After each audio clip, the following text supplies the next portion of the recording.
Many people feel unsure about what they should or shouldn't say in therapy. Today, we'll uncover 5 crucial things you should never tell your therapist.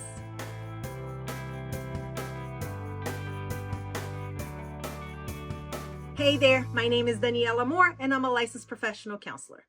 Engaging in therapy can be nerve-wracking. I get it. You meet this complete stranger and you're expected to share with them things that you might have never shared with anyone else before. It's tough, but the good news is most of what you share with your therapist is kept strictly confidential. Legally, we cannot disclose anything you say or we risk losing our license. However, it's crucial to understand the exceptions to your privacy and confidentiality, and that is why you need to stick around until the end of this video. For now, let's talk about what you should not tell your therapist to ensure you get the most out of your experience and to help you speed up your healing journey. Trust me, this will make your journey to better mental health much smoother and more effective. Let's start with the basics. Don't tell your therapist lies. It might seem obvious, but hear me out.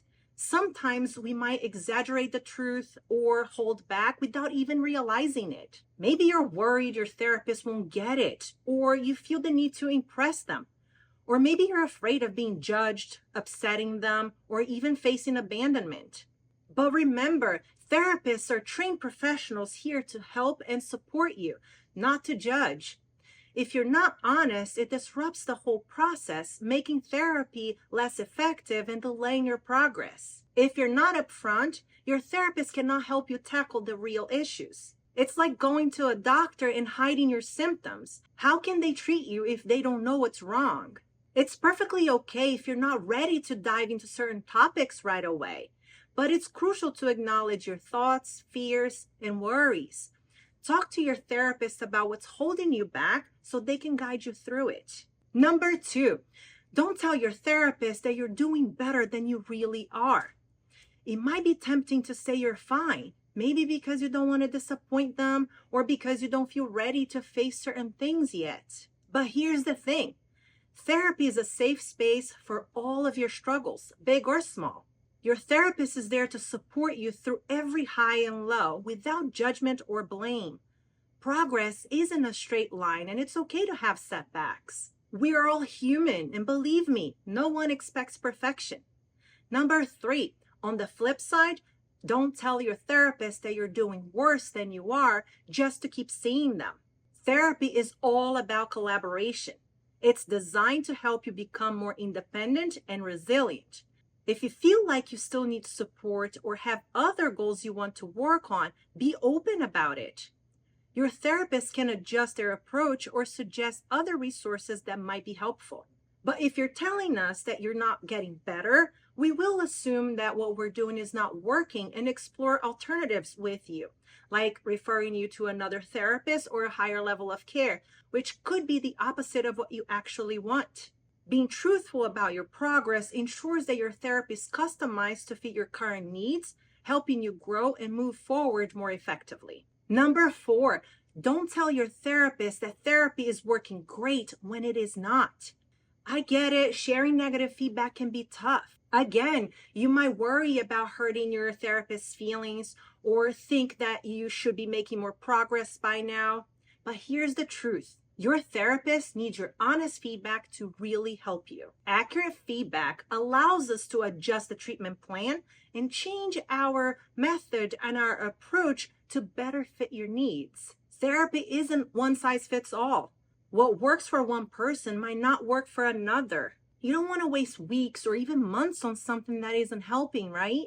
Your honesty ensures you're getting the most out of your sessions, saving you time, money, and energy in the process.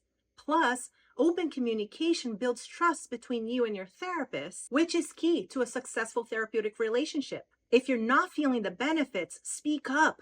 It's an essential part of your journey to better mental health. Number 5, don't tell your therapist that their advice didn't work or doesn't work without discussing it.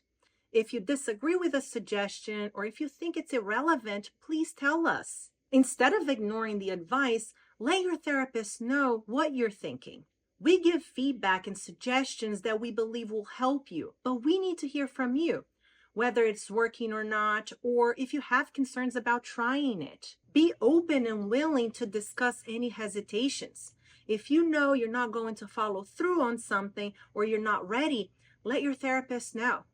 This helps us understand your perspective and modify our approach to better suit your needs. Therapy is a two-way street. Open communication fosters trust and ensures that your therapy is as effective as possible. Now that we've covered what not to tell your therapist, let's talk about something equally important. Don't withhold critical information. It's understandable to feel embarrassed or afraid of being judged, but remember, your therapist is here to provide a safe, non-judgmental space. Whether it is a traumatic experience, suicidal thoughts, recurring worries, or behaviors you might be ashamed of, do share these details with your therapist. It's crucial for your healing journey. Most of what you share with your therapist is kept strictly confidential. We are legally bound to protect your privacy. However, as I mentioned in the beginning of the video, there are some important exceptions to be aware of. 1. Imminent danger. If you express to your therapist that you have intentions to harm yourself or others, your therapist must act to ensure safety. 2. Abuse and neglect reports. Therapists are mandated to report any suspected child, elder, or dependent adult abuse or neglect. 3. Court orders. If a court orders the release of information, therapists must comply. This doesn't include communication with attorneys, which does require your written consent. And 4, certain legal cases. In cases involving custody disputes or lawsuits, information might be disclosed as required by law. This information is not meant to scare you.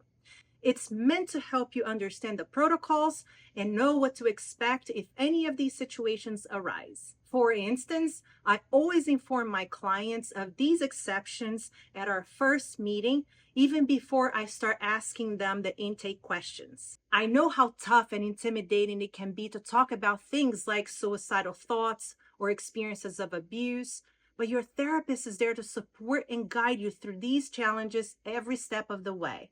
Building trust takes time, but it's worth it. Therapy is a safe space where you can truly be yourself. So while being open and honest in therapy is essential, it's equally important to understand these exceptions to confidentiality. Don't hesitate to ask your therapist what their protocol is in these situations. In this video, I explain what a typical protocol for suicidal ideation is. And if you want to learn the signs of a bad therapist, knowing these can make all the difference in your journey, click or tap here. Please remember to like, share, and subscribe. Leave me a comment down below, and I'll see you in the next video.